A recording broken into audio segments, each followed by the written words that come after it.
in the history of this country. Clap for that. It is my esteemed pleasure to introduce Mr. and Mrs. Donald Trump.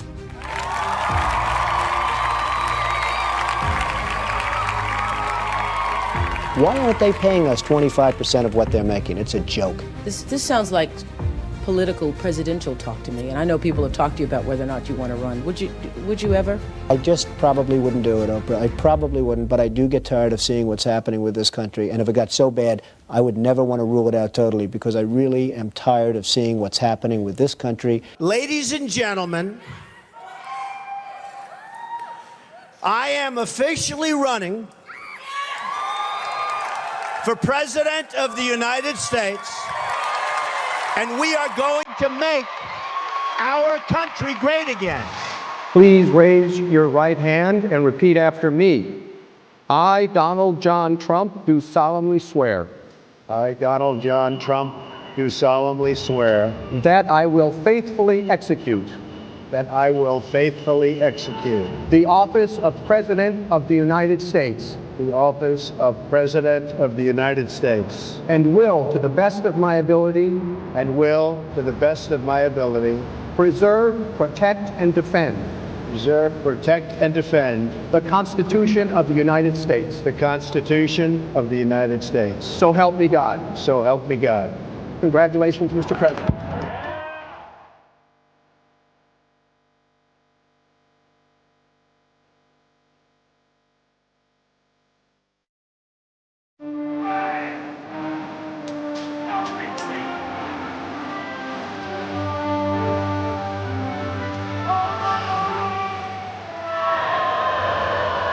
You know what woke means? It means you're a loser. Everything woke turns to shit. Do not come. I'm gonna come.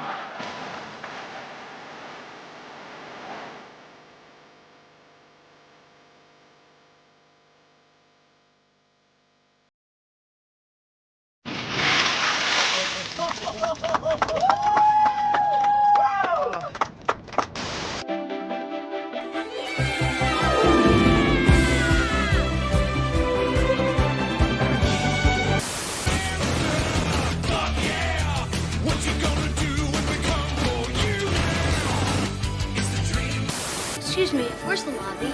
Down the hall and to the left. Thanks. Booster now hovering as it aligns with the tower for catch. Booster coming in.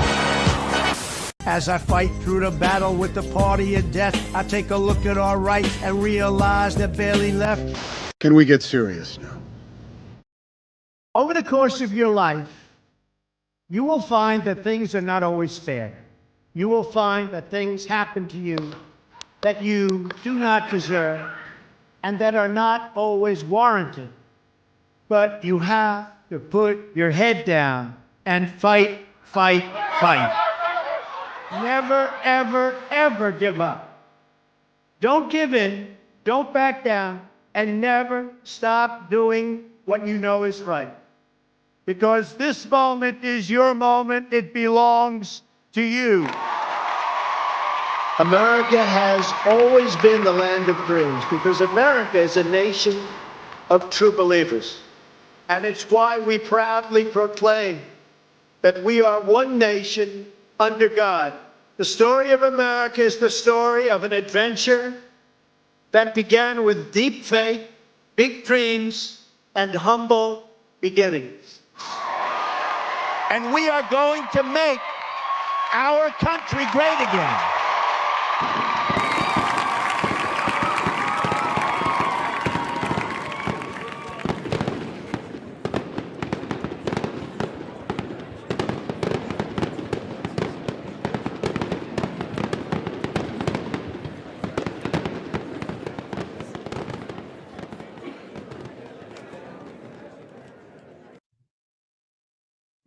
What's going on, everybody?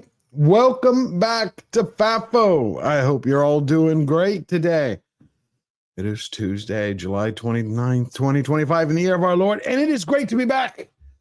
And we have joining us, as always, the incredible Ron Coleman and Mark Mitchell from Rasmussen Reports. How you doing, gentlemen? Pretty good, thank you, George. Wow. There's just so much news. I see a lot of positive news, of course. I mean, we had Ohio, what happened the other day that the media refuses to report on. And then we had the New York shooting, which, of course, the mainstream media did report on, but they reported it incorrectly. We also have the trade deals. I thought that I mean, Jim Cramer lost it. Did y'all see that? How he was right live on air.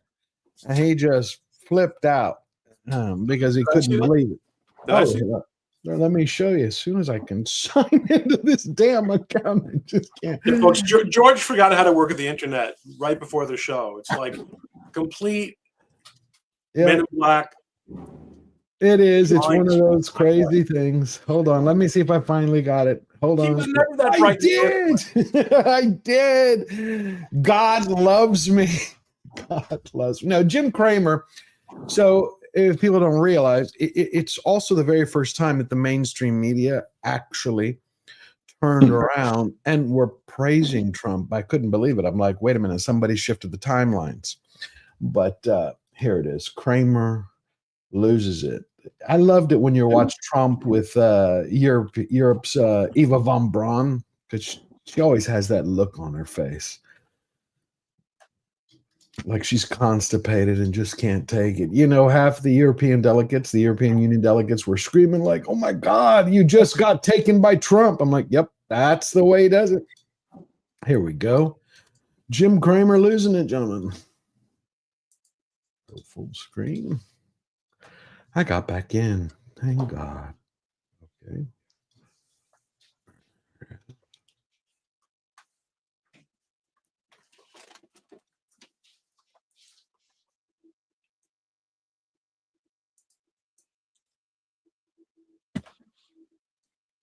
This is funny. I haven't actually really seen much famous.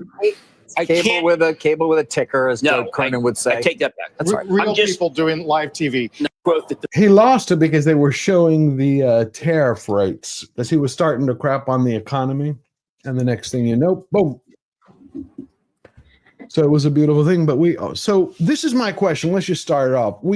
I would like to talk about three things. How Trump's polling are doing. By the way, Mark, I saw you on Alex Jones. Again, you're brilliant. Just bringing it home.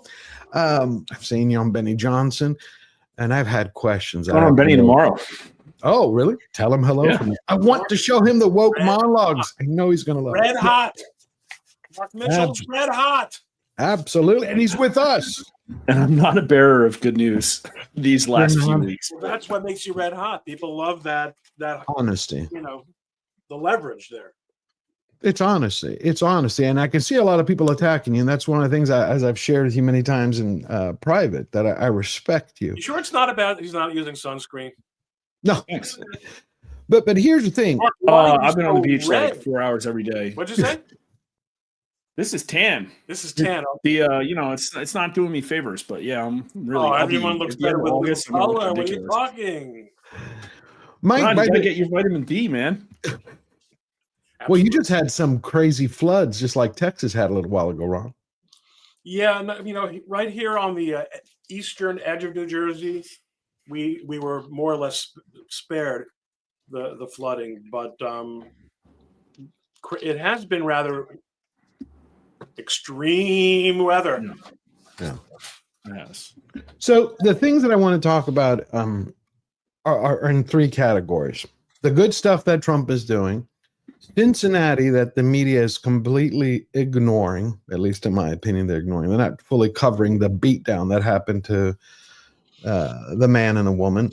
Well, the police chief there said that it was inappropriate to report on that. It was actually making things worse. So you got to, she's in charge of law enforcement, right? So and when you actually have a literal Karen as the police chief of a city like Cincinnati, that's a lady that you listen to when it comes to race relations and, avoiding violence and basically the whole thing. It's horrible. It's horrible what happened. And she's, like you said, you nailed it perfectly, a typical Karen. I found in her past that, of course, she believes in white supremacy, and she used that as an excuse for so many things. Plus, we had this crazy thing with a very, what I would call a classic return to America. George, I'm sorry to interrupt. Yep. When George said, I believe that she believes in white supremacy, he didn't mean that she believes in white supremacy. He meant she believes that white supremacy is a thing. Yes. That excuses, I guess, just about anything, unless you're white. Unless you're white. Yes.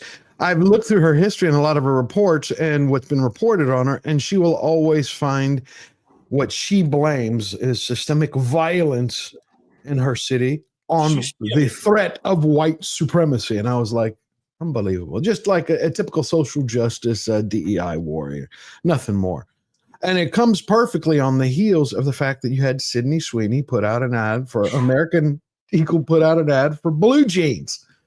And the left is losing it, saying it is selling a fascist Nazi message, a eugenicist message, which is crazy. I'm sure you gentlemen saw that. Oh, yeah. Maybe you need to put it on the screen. Okay, here we go. Here we go. Here it is. Here's the commercial first that they're losing it over. This way. It is.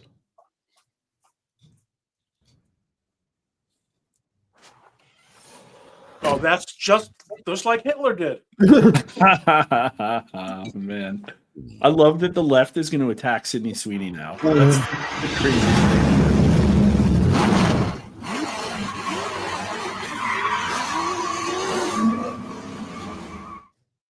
That's the first part. Here comes the second part. Here's the second part.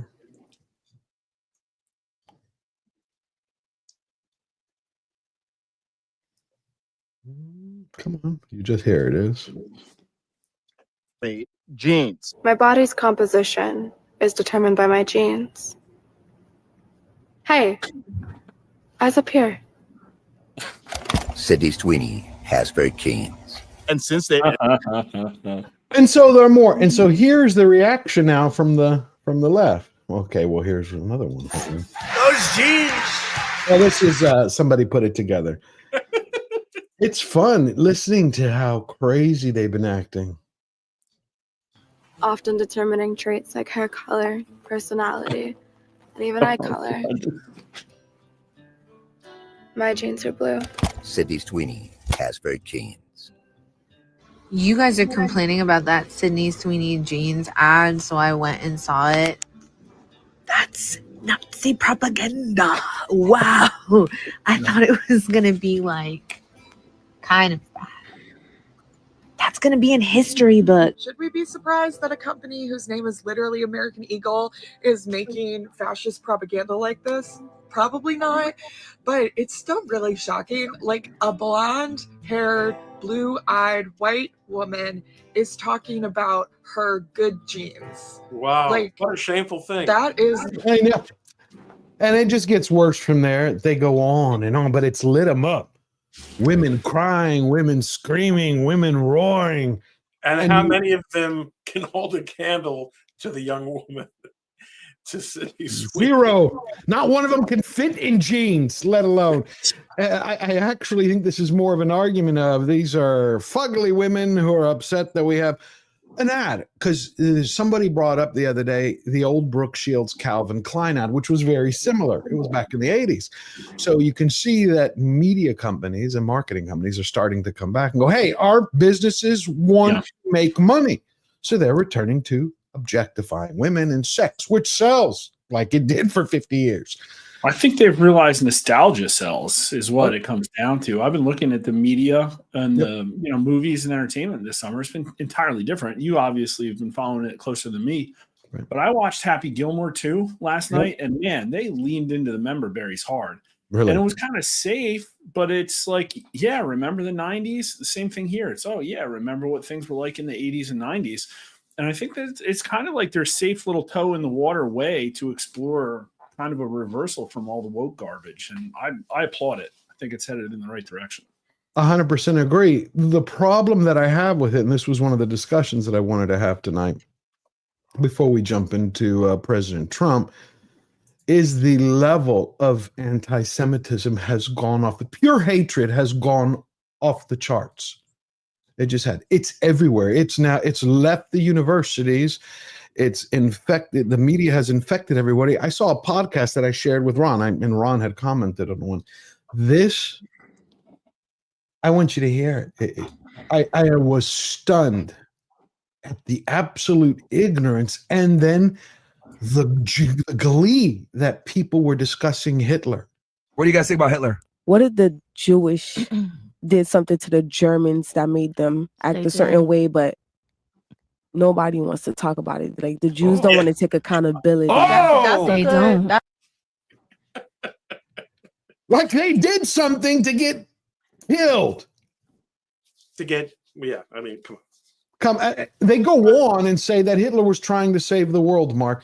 Are you finding this anywhere? I know you probably, I don't know if you've ever polled for it, but is there any way to see what the rise has actually been, if it's correlating with what we're seeing on social media and coming from academia? Is there a rise outside of the left-wing radicals? Is it infiltrating into the country proper? It's so hard to poll on extremist stuff because it really is just going to disappear into the noise. Okay. And, if we ask what the favorability rating of Adolf Hitler was, it would be like 10%. And probably 8 of that 10% would literally just be people who weren't reading questions or misunderstood or something like that, right? Or don't know who he is. And so it's really hard to get it from that perspective. But also, there has been a sustained negative press campaign, surreptitious though it is, against Israel since October of 2023, and it's starting to have its toll. Now, since you could the argue day of the attack, yes, they started accusing Israel of genocide the day of the attack. Right. But it's gotten to a point where I'm trying to understand if it has left the shores of the left, and if it's in any way infiltrating. That's exactly what you just showed. That seems. But they're leftists. I view them as leftists. Are they? Aren't they just a bunch of? Are those real? Are those known people? Two of them are. The others. Two of them are. The others aren't. The conversations they were having. It's like I found a video the other day of a woman in traffic in Florida doing this. Hold on, you have to see. I'm discovering stuff that reminds me of what I read in the history books after Hitler wrote his letter to Geinlich, where he was talking about, we must come up with a solution. We must address the Jewish problem. And I'm like, and then you have fucking Candace Owens, pardon my language, is like, oh, none of this shit ever happened before. Nobody was doing this. I don't think that's affecting. So there's multiple conversations going on, obviously, right? Yeah. And the right strongly supports Israel. It pretty much always has. It's supporting it less, but not as much less as Democrats. And I have a tracking question that we used to measure this recently. Mm-hmm. But I think what's going on in the right is like a valid discussion about influence in our government that is probably going to have, and this is influence of every kind, business and whatever.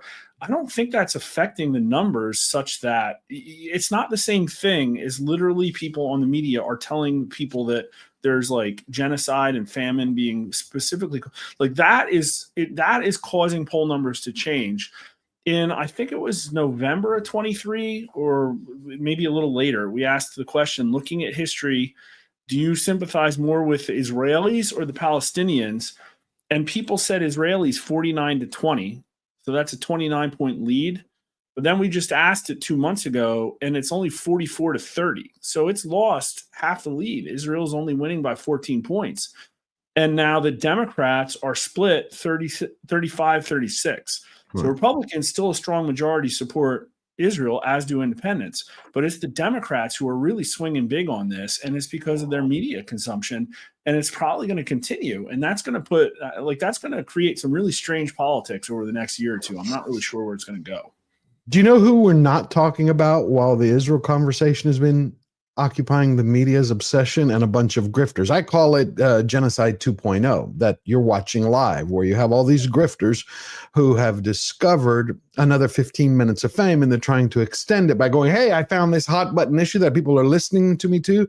They're cranking in the views, the subscribers, like, I'm going to keep pushing it. It's half of them believe ideologically. The other half, I think, are just, again, grifting. But what I discovered is, who is the one country that benefits the most to both of you to destroy religion, the two oldest religions on the planet, Christianity and Judaism? Which is the one country which is the biggest threat to the United States of America?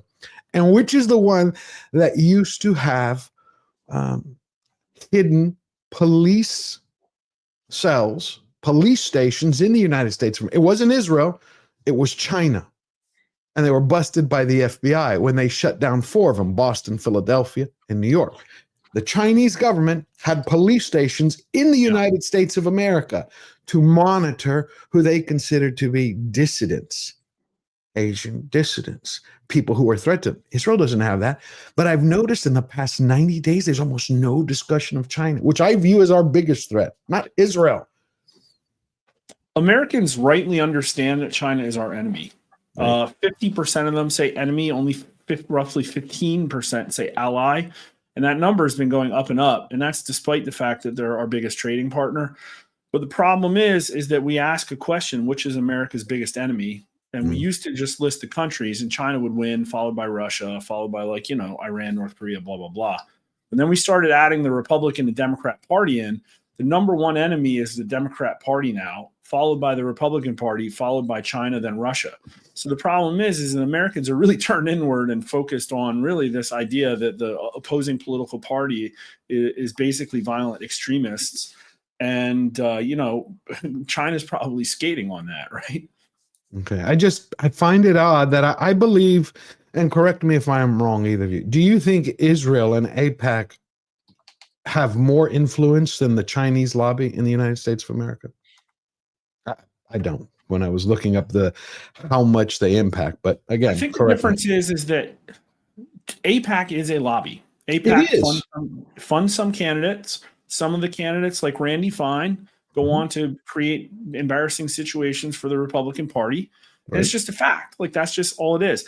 China, I don't know if you'd call it lobbyists. It's more like asymmetrical 5th generation warfare with like insurgents and bribery and all this other stuff, probably. And our government has shown itself unwilling to really do the measures necessary to extricate it. Yeah, it's crazy. How do you see? Here's the video, by the way. This is what I meant by I see it trickling out into more of America. This was in Florida. Oh, yeah. 4 days ago. Zionist cunt! Fuck you! Fuck you, you Zionist cunt! Go ahead. Get the fuck out! Go ahead. You are xenophobic! Go ahead. You know why she said that? Because she had a bumper sticker on her back said, "Bring the hostages home." That's it. Yeah, this should really be a mental health discussion, to be honest with you. It's like 30 to 39-year-old women are 35 points to the left of 30 to 39-year-old men. It's the biggest gap in any age and gender segment. And then we also just recently did some polling that showed that I think the number was 23 or 24% of all Americans said that they've been diagnosed with a mental condition. And the number is close to 40 with 18 to 29-year-old women, I think it was. Like, the numbers are really bad. Young liberals and young women, over 30% of them are on medication currently for some type of mental condition. This problem is only going to get worse. And so it's like extremism is always going to exist. And the extremism on the right is not the same as the left. The extremism on the left percolates through all of their power structures.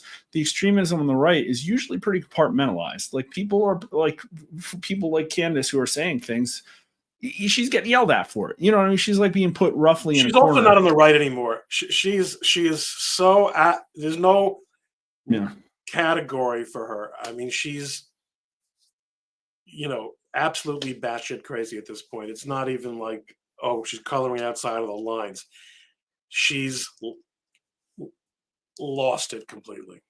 Absolutely. Especially when she said Well, Mengele never did those things, these type of operations. My grandmother was in Auschwitz and was operated on and had her gallbladder removed because they wanted to see how she would do with anesthesia if she could survive. Like, You mean she's without like, without anesthesia. Yeah. And Candace's like, these things wouldn't happen. They wouldn't need these experiments. What would be the reason for it? You're like, really? What on earth? I haven't heard any of that. Wow. That's Yeah, wild. no, Candace has I don't know if she's returned to her roots as somebody who was left of center, or what has changed in her life besides her marriage. But Well, I no, know the her marriage is a big deal because apparently her husband is not just, Catholics are fine, but he is part of a sort of split off Opus Dei.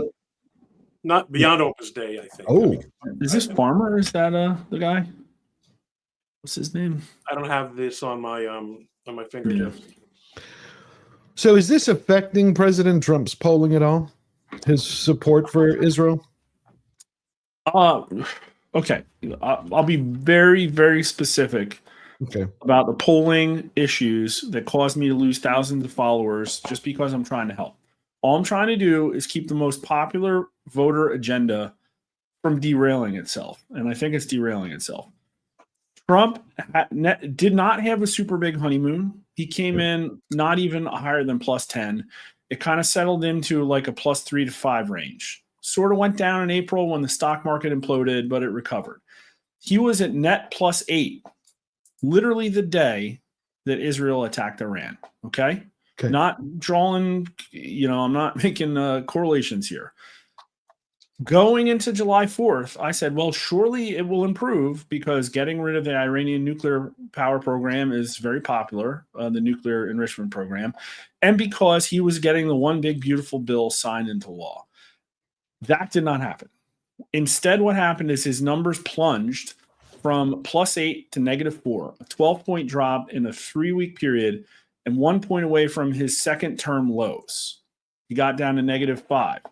Now you could say, oh, well, that's weird. Why did that happen? Maybe it's just the summer. Maybe it's noise. It's like, well, his numbers plunged as much as a 15% stock market correction. And so it was unexpected. I didn't know if it would go rebound. I didn't know if it would go lower. What it has done is kick around in the negative 3 to 4 range. And so it has been a adjustment in his numbers from the low 50s to the high 40s. Is that the end of the world? No. Joe Biden did way worse, although he left office in the mid 40s. He could recover. But the problem is that we also just polled the generic ballot and Democrats are winning by 4. So now as for correlation, Trump's had a lot of wins. The big beautiful bill looks like it didn't have any impact on the numbers because we polled on it. The polling was indeterminate. It was plus 5 favorability, but then also a lot of people thought it didn't cut enough. And so it was basically what I've been predicting was it was going to be a wash because they dumped it into a holiday weekend and there was really no headline news about it. The headline news about the bill was Trump got a bill passed. Nobody knows what's in it. Nobody knows how it's going to affect them. Then also you look at the Iran-Israel stuff and you can say, oh, well, taking out the program was popular, but he didn't get a bounce from that either.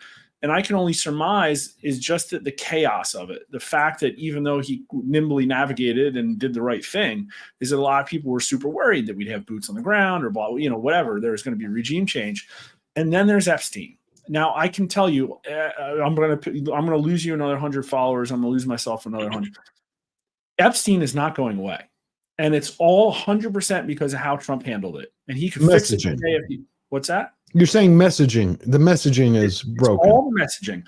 It has nothing to do with the fact that people want the lists. People don't want to see videos of children being abused. People just want to see powerful predators get arrested. And we went into the field and we found that Pam Bondi tried to basically say nothing to see here. Americans don't agree with that at all. Only 16% say the Epstein case is closed. We found that over almost 3 weeks ago. We sent it to the White House. He still came out and attacked his followers, and they're trying to brute force this thing away. But now they've given Democrats something to run on for the next year and a half, and so you're not going to see the end of Epstein. They're so predictable. I predicted it 2 weeks ago. Now you have Asmongold doing a video. You have Joe Rogan talking about it. You have all these flip-flops. Like they talked about, this video of the cell. There's a minute missing. because the cameras change out at midnight. Oh, wait, no, here's a video without the minute missing. Well, like, which one is it? Americans are not stupid, and this stuff is going to add up. And so right now, it looks like the right is gaslighting Americans just like the left was to many people.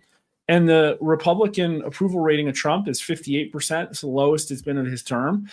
And his independent numbers are in the negative teens. He came in at +6 with independents. So the independents are really, really pissed off about Epstein. They're giving Pam Bondi a less than 20% combined and excellent and good on the rating on this issue.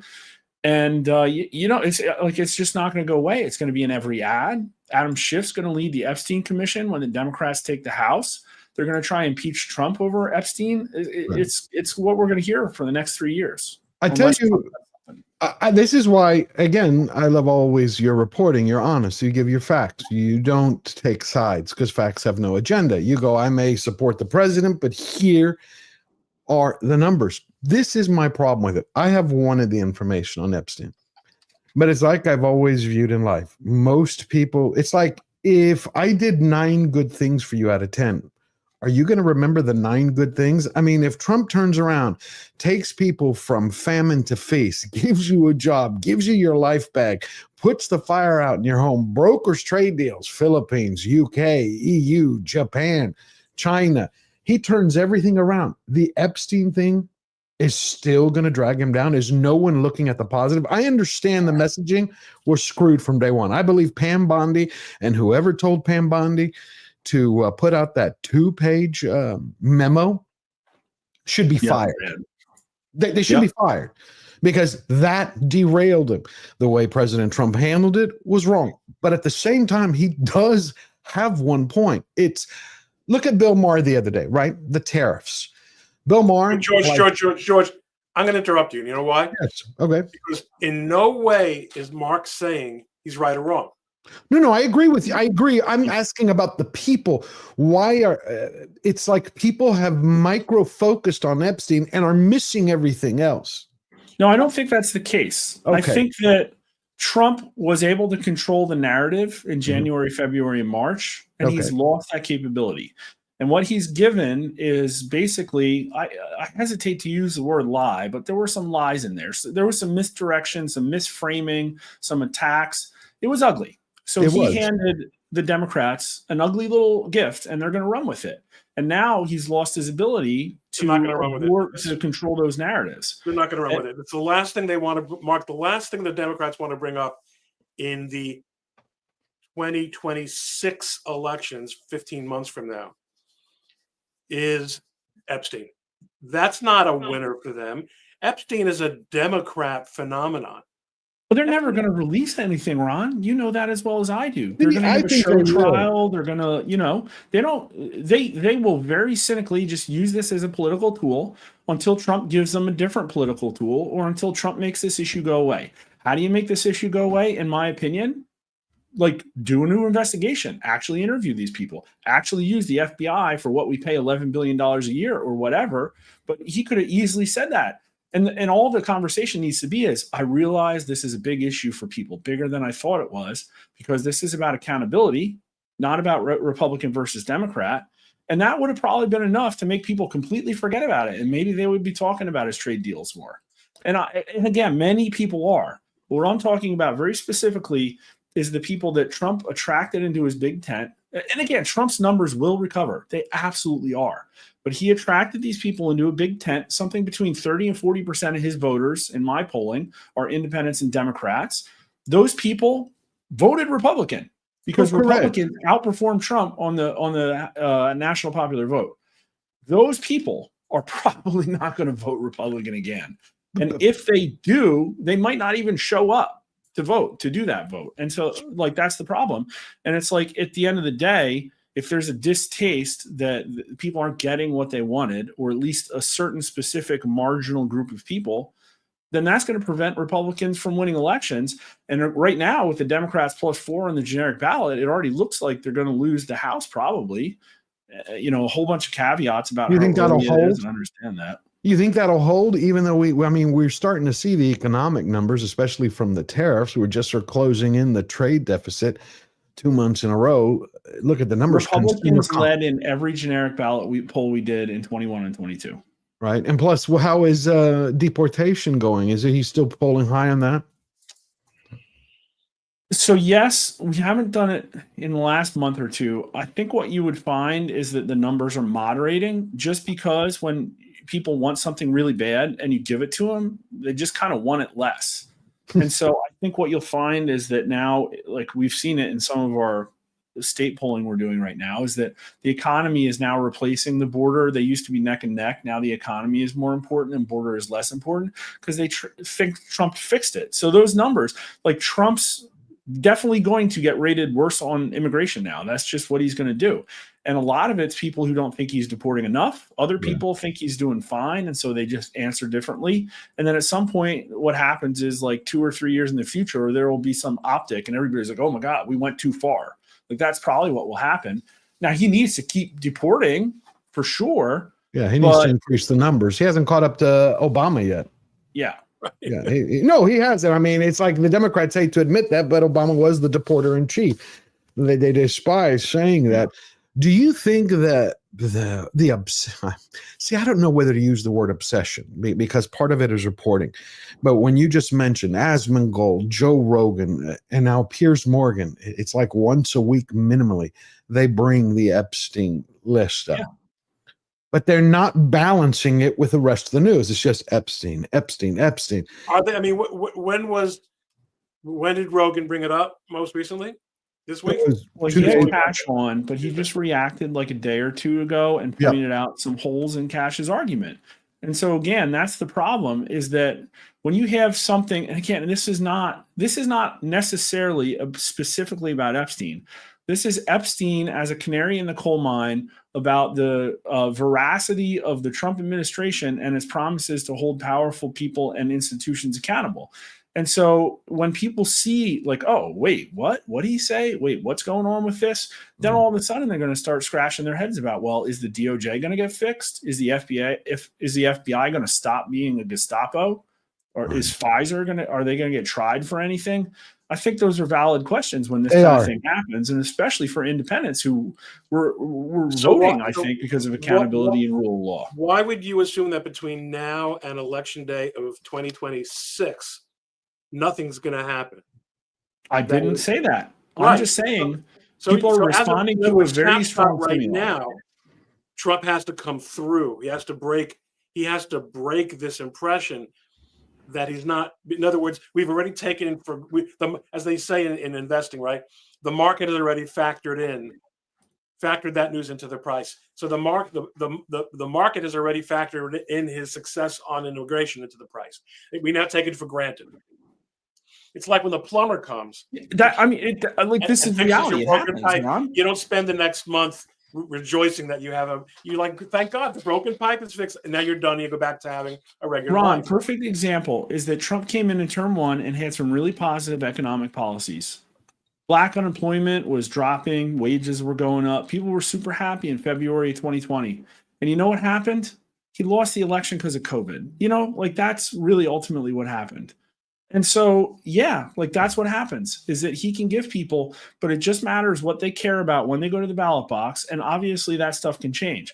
But what I'm saying now is that the extent to which some people who trusted the Republicans and are going to look hard introspectively at what the Republicans gave them, they're not looking at a very good track record right now. Already Republicans are talking about a midterm agenda. Well, what was your freaking this term agenda? I agree. The list of laws they signed, and this is not great stuff, Ron. It's not Aerial Firefighting Enhancement Act of 2025, Alaskan Native Settlement Trust Eligibility Act, Apex Area Technical Corrections Act. There's only 30 damn bills that got signed, and that was 10% of them. So, this is Congress, and you look at Mike Johnson's statements after the November election, and he was all about, we're going to join ranks and execute Trump's mandate. Yeah. Is this Trump's mandate? This is not Trump's mandate. This is a uniparty. It's uniparty. It's uniparty. It's like John Thune. No uniparty, and they got uniparty. And I know it's not Trump's fault, but he's going to get held accountable. His legislative agenda is going to die on the vine on November 26th if nothing changes. And right now, the only viable plans that I've heard from Republicans about how they're going to win is they're going to deport as many people in blue states as possible, and they're going to redistrict Ohio. That's what I've heard. And Texas. That they're pushing through. The thing is I mean, Trump. I'll tell you what I have. I have faith in Trump, as which I'm going to play it in a second. The Bill Maher piece, because he put it in the perfect way. He had come out against the tariffs. He believed, he kept preaching for months that the tariffs that Trump was talking about on the campaign trail would derail the economy, would destroy the economy. And of course, he was joined by the peanut gallery at CNN and MSNBC and ABC.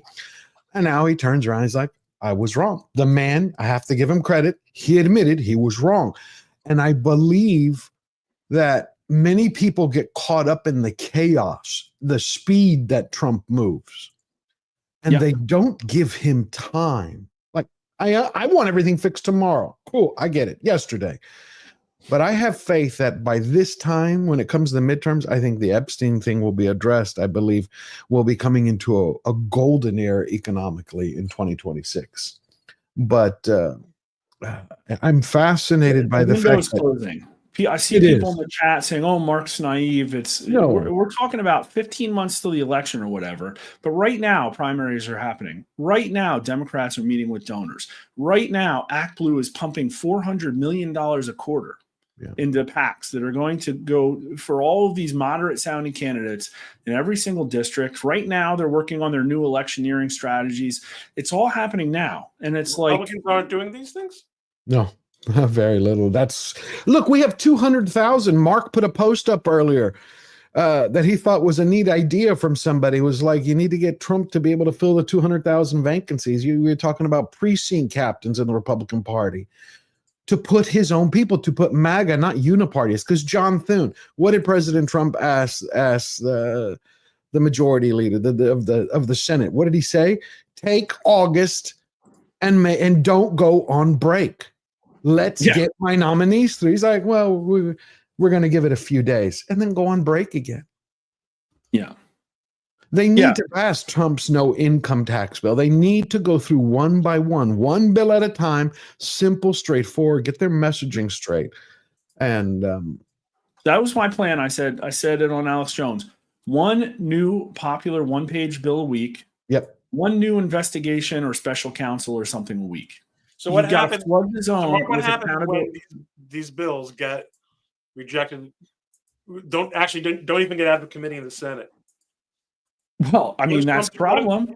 Right. The Republicans should be able to do that, and if they can't, about that, how is that like? You're saying voters will blame Trump. I get that, but they're going to serve nothing to the American people. Trump needs to put pressure on them. They're going to say, "Put us in power." But hey, wait, we can't give you anything. But please put us in power again. The Republicans in the Senate should remove the 60-vote filibuster rule. Yes. And if they don't have the balls to do it, they should still force a vote for the Democrats and make them every week shoot down a very popular bill like voter ID. Very popular. 100% agree. That's a strategy. That's a strategy. Yeah. It is. And then go one by one, like he said. Go through the income tax, change. You know the why Matt Gaetz so told me that wasn't going to happen, Ron? I asked him. You know why? Why? He says that DC, especially Republicans, aren't going to pass one-page bills because they can't attach all this pork to it. Oh, that's there right. You go. So they can feed themselves, basically pick the people's pockets. So yeah, see, this is the problem with the uniparty. A part of me believed that when Trump got in, he needed to spend part of his term making sure to actually build a second party to primary the rhinos. Keep in mind how historically he has endorsed and I know Lindsey Graham. And not just his endorsement game sucks, but the biggest failure is that I don't really think anybody really in MAGA world understands the actual mechanisms of the Republican Party. And I'm a DC outsider, but I've tried to put as much thought and introspection and asking people about this to try and really get it. And for instance, Mike Johnson came out and gave like a really positive statement after the election and said he was going to do all this stuff for Trump. So it's like, okay, well, why isn't this happening? I don't think it's because Mike Johnson is a corrupt liar. I think he overpromised, but I think that we don't fully understand the strings of power. I think most Republican legislators are principled, but there are no mechanisms that force them to vote a particular way. And then what happens is I think you have very powerful people, some of whose names we know and some of whom we do not, who control access to donors, who allocate how money goes in all the different campaigns, who put their fingers on the scale every time a MAGA candidate pops up.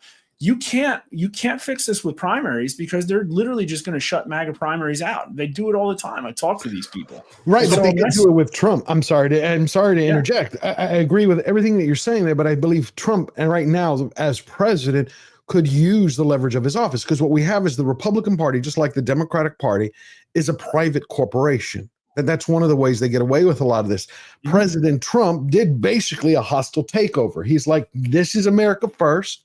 He used the Republican Party to become president, but that's a hostile takeover. He needs to complete the takeover. It's not at all. It's like that corporation had a new brand. Right. That's how you look at this. It's like the Republican Party, look at it like McDonald's. Okay. Right. They're like, their food is like not the healthiest, right? Of course. And yet they're like, okay, look at Chipotle. It's doing really well. People want like fresh products. So you think like McDonald's is going to rejigger its entire supply chain and change the value proposition of its food? No, they're just going to get some like good food photography and use some like, focus group tested words and slap a thin veneer of healthiness on top of it.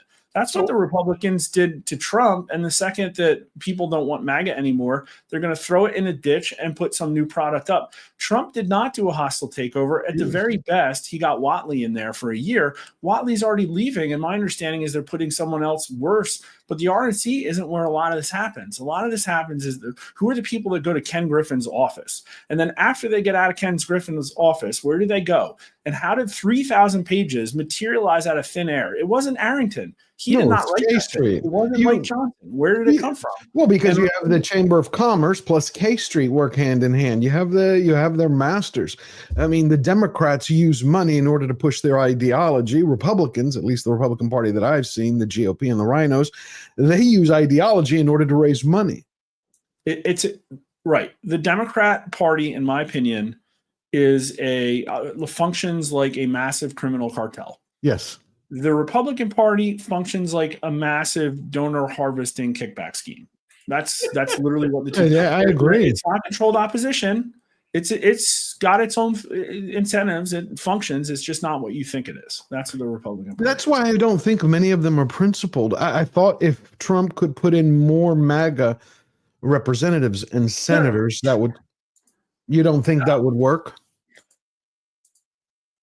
To counterbalance. I talked to some of these people. I talked to Burchett. I talked to Comer. They're really nice people. They want to represent their constituents. They have conservative values. They try to make judgment calls, but they have no support structure whatsoever. They have nobody that's trying to centralize the principles. They have like the Freedom Caucus and stuff like that. My understanding that isn't very good. But I talked to them and I talked to their staffers, and they don't know squat about what Americans want, because Americans don't roam the halls of Congress. Exactly. Like you said, K Street does. There's no America First lobby. It's like there's no America. It's like I remember when President Trump, when he first got into office, and he was talking about all these bills, all this legislation they were showing him that they were pulling out of closets. He's like, "Where is?" He's like, "Well, this is stuff we wanted to pass for the last 30 years." He's like, "But none of it is aimed at improving America." Mm-hmm. And he's like, he learned there is no America First lobby. It doesn't exist. That's why it's the most popular political agenda in modern political history. Right. And of course, the Republicans hate it. Most of them, not all of them. There are some very good people, but I just think they'll say they like it, but they have no power to prevent people like Mitch McConnell from making decisions that put them in tough situations that they have no good answer.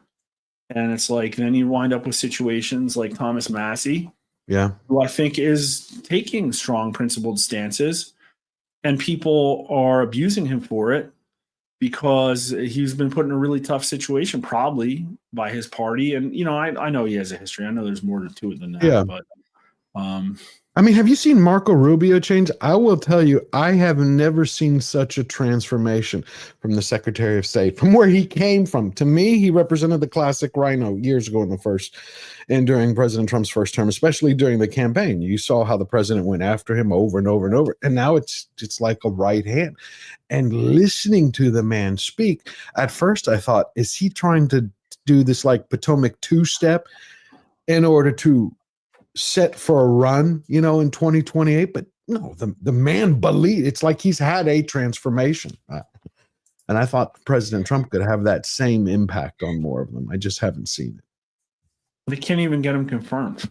I know that's recess appointments. The Senate will not allow him to have recess appointments. Like, these are some of the things that I wish he would talk about. There was somebody at the Conservative Treehouse. If you've never checked it out, check it out.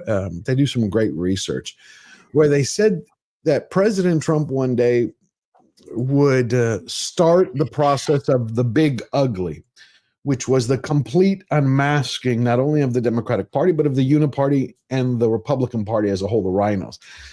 And I thought that I saw a piece of that when Tulsi started to, release all the information about Obama, about Hillary, about Russiagate, and which, by the way, I'm curious, has that had any impact, trickle down in the polls to people? Are they going, hey, we're going to hold some people accountable? It's like one of those things where they're not following it closely, but they say they're following it closely. But then if you lay out specifically in an objective sentence, hey, here's what happened. Is that good or bad? We said, should people who manipulated intelligence to get Trump, in quotes, face political face prosecution? Right. And it was 57% yes to, I think, like no in the 20s. So like a really strong majority with the word Trump in the sentence, including a plurality of Democrats. So that's a really positive sign. It's one of the polls that I've been using to say, like, people want criminal accountability. People want to see heads roll. And again, like, I think you're right. Tulsi Gabbard's stuff looks like almost like it's being dribbled out in a scripted manner. Yes. And that gives me hope. But this closure, in my opinion, is not enough. All it does is it gives the press an opportunity to frame it in a different way, and it puts the onus of investigations on the American people. And they have to figure out, well, how bad this is. And at the end of the day, it's like, well, we pay a federal government that has an executive branch that's supposed to enforce laws. Yeah. Why can nobody ever have laws enforced? And it reinforces this idea, in my opinion, of two-tier justice. And that's super unpopular. 94% of Americans think that it's important that public officials be held to the same standard of accountability as everyday citizens. That's like one of the highest numbers I've ever seen in polling. And so if you really want to win, you have to give people what they want, these popular, easy things that are layups, and then go after fairness. Yeah, Brendan a Clapper. You need to see some people held accountable. You need the heads must roll, frog marched, however you want to put it. We need to see that. And I agree with it. You know why? Because people are terrified. You know how many people I would speak to, friends and family, people that I worked with during Biden, they're like, are we next? If I speak up at a PTA meeting, is the FBI going to kick down my door? I mean, that was real fear. It's coming. I believe it's coming. Okay. I don't see. I mean, let's put it this way: if it's not coming, then the Republicans have no one but themselves to blame. Then they don't deserve power, and we will be living in a dictatorship. Yes, we will, because that's what the other party offers. There it is. How do you think Zohran Mamdani is going to do if he wins? Do you think that will change the polling nationally for Democrats if they see a communist running New York City? I don't know the impact of New York. No, polling. No difference. That woman with the fingers, in the video that you showed before, she's going to be the same retarded. Mm. That group that Mark identified, right? That demographic. They don't give a shit. Right. I'm just wondering if it would solidify, if it would bring back the independents who voted initially for Trump, who've pulled away. They don't care what happens in New York. They're not afraid it's going to happen. There's because a very strong feeling that whatever happens in New York is New York's problem. Yeah. New York brought it on themselves. Okay. What about Minneapolis with the? I don't think he's going to make a lot of big changes either. I think he'll probably be hampered by being stupid. He'll probably make some dumb decisions and it'll blow up in his face and people will laugh at him. And he'll get slowed down, I think, quite a bit by political forces that he has not reckoned on. If indeed he ends up winning the election, I mean, he is. I mean, there's a lot going on. There are a lot of moving parts in New York yet. That story's not yet been told.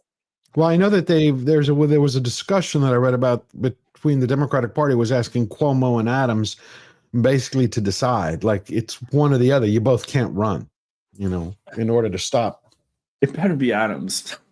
Yeah, of course. I don't see. Almost like the most damaged goods on earth, man. Like this, you got a sexual assaulter or whatever he did. COVID. Yeah, plus COVID stuff. Have you seen the gentleman? The Somali who's running for mayor in Minneapolis. I mean, he's like a doppelganger, policy-wise, of Mamdani. These communists are just popping up. But Mamdani, he went there. The New York Post was talking about how he was having his wedding in Uganda, and it was this lavish affair the last few days. Security, villa. That never. It's always fun to point out hypocrisy. Hypocrisy never bothers Democrats. And it doesn't bother Democrats because principle is irrelevant to them.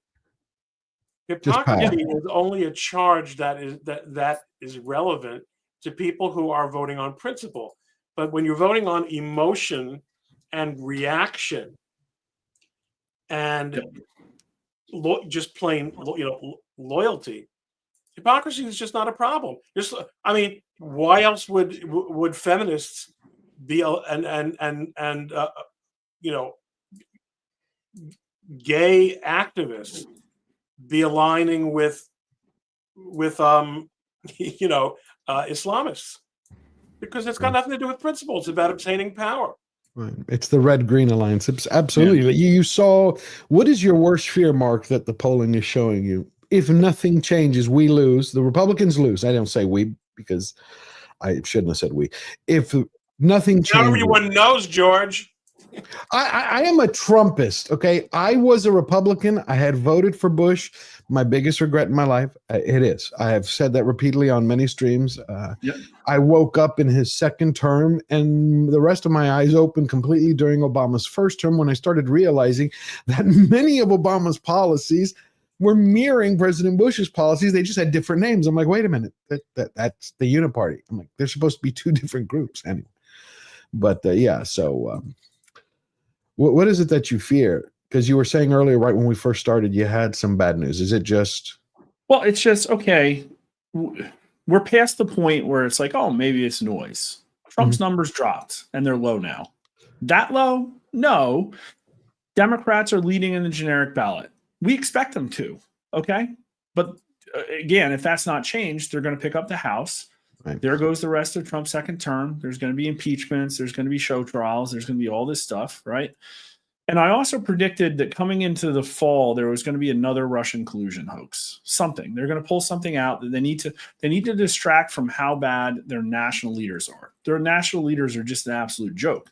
Yeah. But then you have people like Mikey Sherrill in New Jersey, which, she's probably going to win because she's a fighter pilot and she sounds moderate.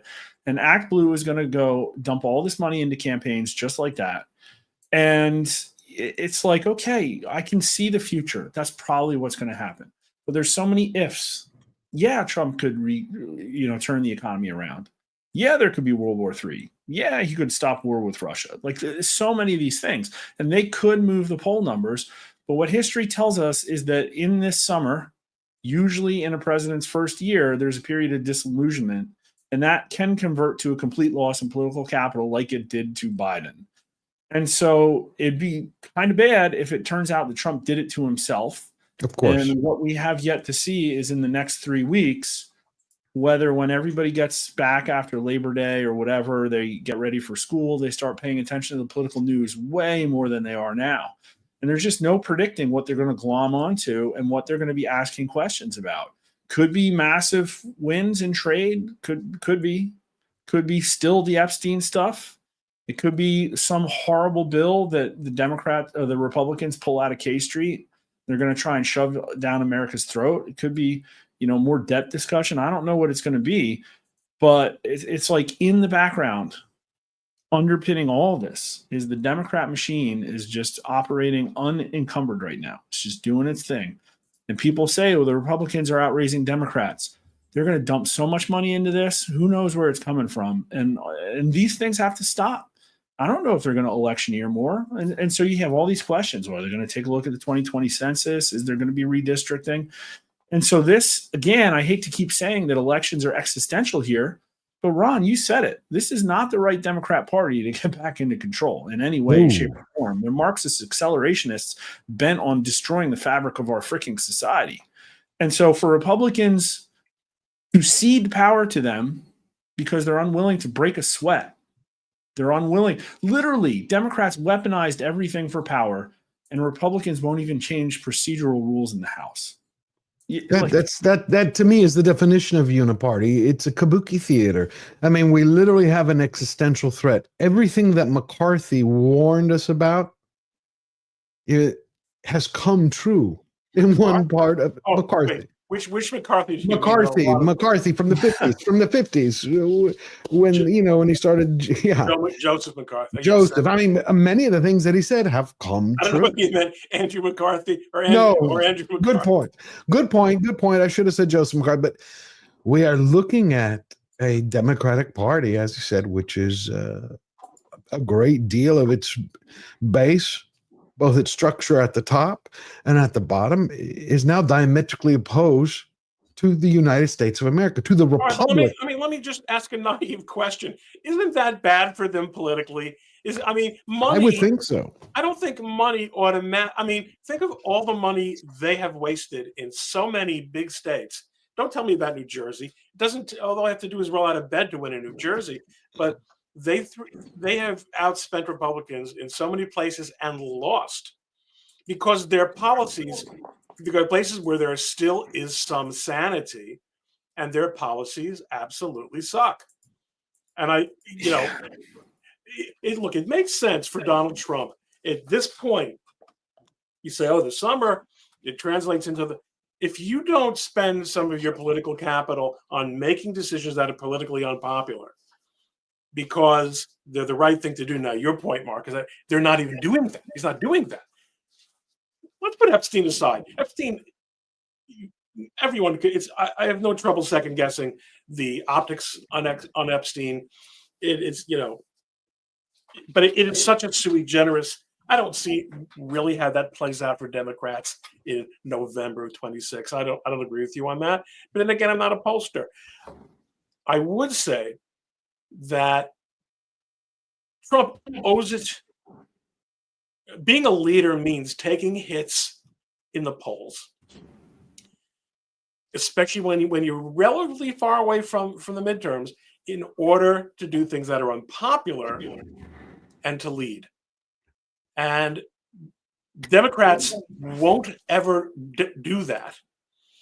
I mean, like you said, it's a criminal enterprise versus a political kickback racket. Neither one of them is particularly admirable. The Democrats are willing to talk about unpopular things, which is kind of wild. Fortunately for them, their followers don't need to care about that because all they need to do is maintain the moral authority and the cohesive, this idea of like self-validation that they crave. Like that's what the Democrat voters need because they talk about things like reparations. But like what's an unpopular thing that Trump should do that will help him in the midterms? Like what? Unpopular thing. You know what I mean? Like they're Well, I would go after the sanctuary cities and start arresting the mayors if you could. I don't know legally. Popular. That's popular. Like, you know what I don't know what that's my point. You know what I mean? Okay. What I'm saying is like one thing I think that really we have to be very clear about. Arrests and prosecutions, in order to do them right, and especially when you're the minority party and the judiciary has arrayed itself against you, and also, you have to do a whole bunch of jurisdictional you know, shuffleboard in order to figure out where to prosecute people and how to avoid this problem with the insane Washington judiciary. Okay, so you've got all these uphill battles. You need to be prepared to. Where was I going with this? I was talking about the sanctuary city mayors. Right. So, in order to set up arrests, in order to really make changes, it makes sense. I mean, it makes sense that that's not going to happen within 6 months of inauguration. Now we're getting within 6 months of inauguration, but investigations have to take place. You say, but Ron, the Democrats, they started doing lawfare and arresting people. Right, but what they did was fucking criminal. Yeah. What they did was the worst thing that anyone ever did to our country since the Civil War.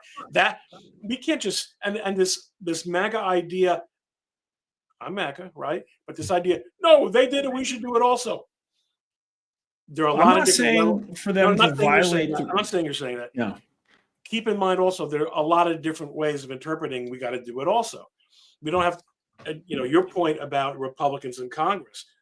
They tend to be pussies. Yes. They're being worse pussies now than they've ever been, is what it ultimately boils down to. And that's contrary to what they were voted into office to do. And I would say, again, I understand this stuff takes time, but this is about setting expectations, which is something that Trump has been very bad at doing. And I got to balance to start my stream, but I'll give you one last example. Is that having a brain dump? Man, I just started thinking about my stream. Setting expectations. We had a poll in August of 2022 after Mar-a-Lago was raided, and 53% of Americans said that the FBI was Joe Biden's personal Gestapo. And so trust in the FBI was completely shot, along with most other institutions under Joe Biden. Fast forward to today, and we have Kash Patel at the head. And people might trust Kash Patel, they might not. If we poll this favorability, it's going to be split 44 to 44. How has he moved the needle? How has he moved the needle? It doesn't. Go ahead. Your point, right? He hasn't made any changes that we can see. No, right? It's 98% the same friggin' FBI, and he's told us nothing other than a few interviews with Maria Bartiromo. And him coming out and saying, "Oh, well, things are worse than they've," Bongino saying things are worse, and Kash saying good things are happening. That's not transparency. No, going on TV and saying nothing is not transparency. It doesn't change the fact that people still think the FBI can be a Gestapo. That's the problem. And so, again, I understand if they can't get to arrests yet, but tell us, well, we fired 1,000 people because of X, Y, and Z. We put these new people in charge. In senior positions that it is inexplicable why they're still there. Well, they just fired Ron, that NSA lawyer who was part of. Where did it go? I love you guys. I got to bounce. Okay. All right, Thank you, Mark. I will talking. see you next Tuesday. Thank you so much, Mark. We're going to be wrapping up here soon in a moment. Please go over to Mark's channel. Rasmussen reports. Yes, they fired 2 hours ago. Anti-Trump Democrat Russia collusion hoax investigator, NSA General Counsel. Her name is, I had it here, April Doss. She was fired as NSA General Counsel this afternoon. And she was part of the whole Russia. Good. And I think it's great. I do think a lot of things are taking time. I wholeheartedly agree with you. What Mark is doing, understandably, because you can't speculate about what might happen in the future. Right. He's saying, if you take what we have right now, this snapshot isn't particularly promising. But the ability that Trump has with the present configuration, which could be better, but to radically change things over the next 18 months cannot be taken for granted. And it's not, none of it's going to be good for the Democrats. Not at all. I agree with you wholeheartedly. Let me just read these super chats real quick to see if there are any questions for you, and then we will wrap up. Tender Warrior 68 gifted 5 Georgia Giant Slayer memberships. Thank you, my good friend Tender Warrior. Always supporting the channel. You help keep the lights on and help grow us. As soon as I'm done moving, we're going to have a big member stream where we all get together and have a bunch of fun. Thank you, everybody. Please go thank Tender Warrior. We have GraphWeb for $2. The name of all that is holy. Cancel Disney Plus. I love you, GraphWeb. Every stream that I'm on, you are there with one goal, one mission: cancel Disney Plus. That is passion. I appreciate that. It's the Phobos, our newest moderator, for $2. It's the anti-Semites calling everyone Nazis. Britch, I know. It's always like that. It's Mark of Reality, another brilliant mind. For $5, we deported a large chunk of the Democrats' illegal voting base. If we bring back asylums, would they have a voting base left? We need to deport more. And I just they would have judges telling us that people in asylums should be voting. There's no question about that.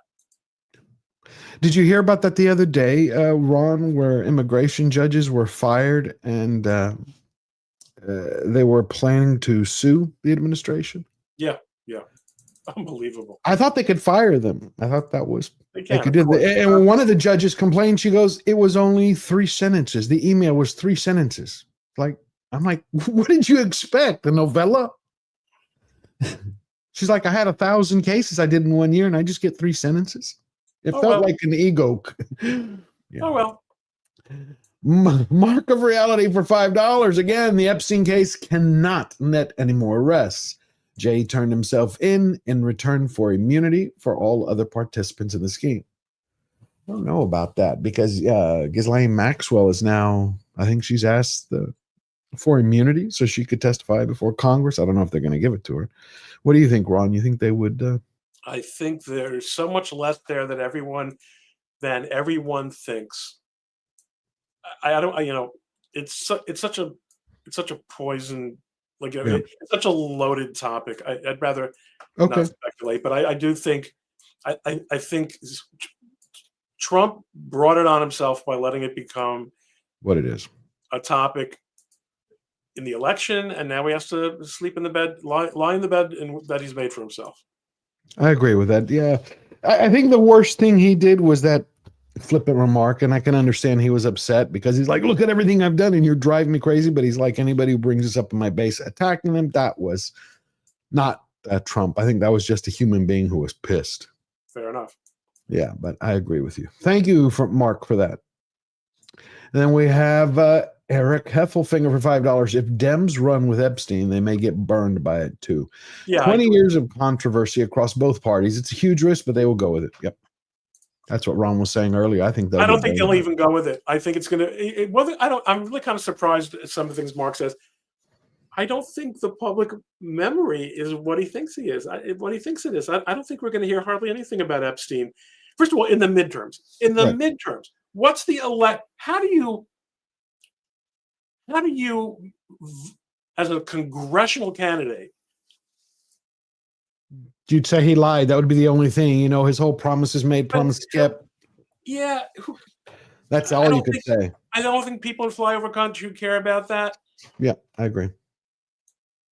I agree with you. Absolutely. They're going to care. What is my gas bill? What is my grocery bill? How is crime? Do I feel safer? And are my kids being indoctrinated by schools anymore? Do I have a future? And I think that that's all plus for Trump. But, I'm not the pollster. I agree. Mark of Reality for $2. What about no tax on incomes of $150K or less? Yep, I'm still waiting. President Trump said that was on his agenda. I'm waiting to see that. And then I think he later raised it to $250. What's interesting is I was doing a research on a long form video that I'm working on.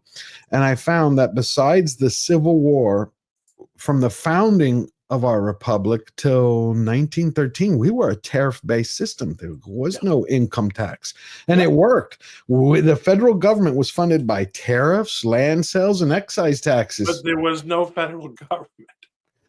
They didn't do anything. They hardly did anything. I mean, now the federal government does freaking everything. We need to go back to that. Get them out of our hair. Thank you, Mark of Reality, for that. And Stevie Z for $5. No tax on tips will last for 5 years. Elements of the Build Back Better that help the uber wealthy are permanent. Scam. I don't know. That's once you have it in there, it's kind of hard for any party to take it back. What are they going to? They're going to tell a big percentage of service industry, hey, we're going to remove that. It's the same way they had in the Big Beautiful Bill You know, do you want to increase taxes on people by letting Trump's first-term tax plan expire? That's a hard pill to swallow for politicians who want to stay in power. But thank you, Steve Z. And the last one, Berg Flicker, sent in a $50 super sticker. Thank you. That's the first one for this show. I appreciate it. God bless you. Thank you. Love it. Love it. Here is the clip I wanted to show you, and then we're out of here. This is Bill Maher being a gentleman.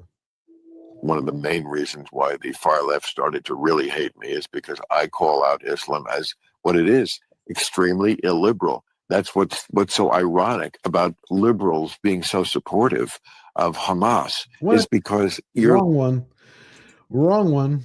Well, that's a good one, though.